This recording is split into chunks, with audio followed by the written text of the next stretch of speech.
Hello again. I'm sorry for not being indoors. There's a very long story, but anyway, stuff is happening in the house, so I'm out in the garden. Many people from Pakistan, Afghanistan, and Iraq are coming to live in this country lately, together with not a few from Nigeria. These countries all have something in common, which is that inbreeding, that is to say, marriages between relatives who are cousins, or indeed even closer, is very common.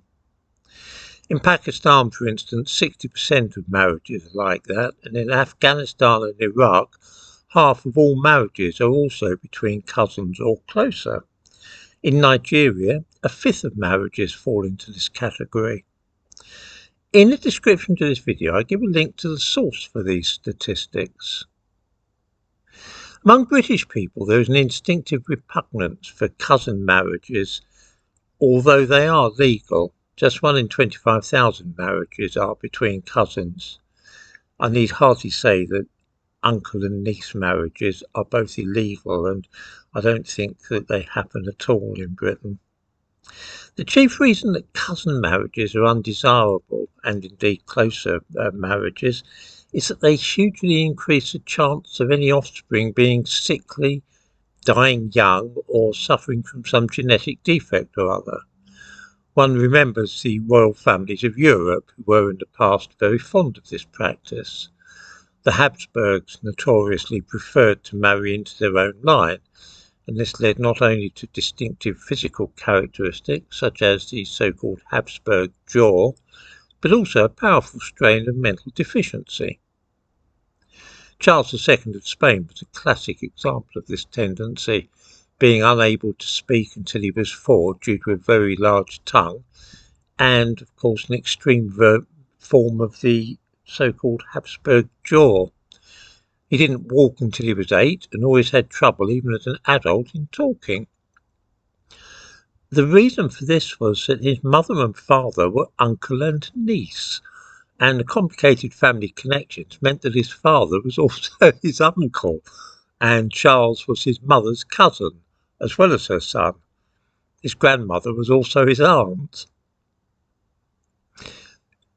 This is the problem when you have families marrying each other without looking outside for prospective brides and bridegrooms.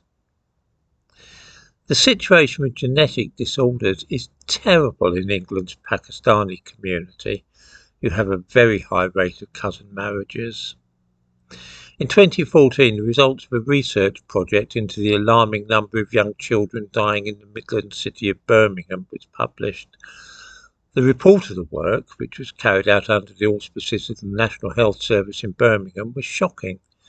It was found that the rate of stillbirth and infant deaths, definitely or probably due to cousin marriages between people of Pakistani heritage, was 38 times that of white European babies.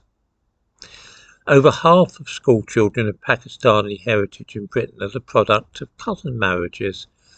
The incidence of birth defects, genetic birth defects that is 10 times that of the white British population. Academic underachievement in this community is widespread, and according to a survey of children in English schools in 2011, profound multiple learning difficulties are more common among Pakistani and Bangladeshi children. The situation is very similar with Afghan and Iraqi children, and there are signs that Nigerian children are also more prone to certain types of learning difficulty.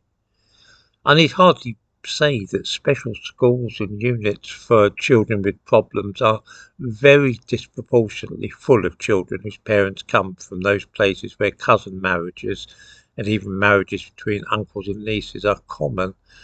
It's a serious problem.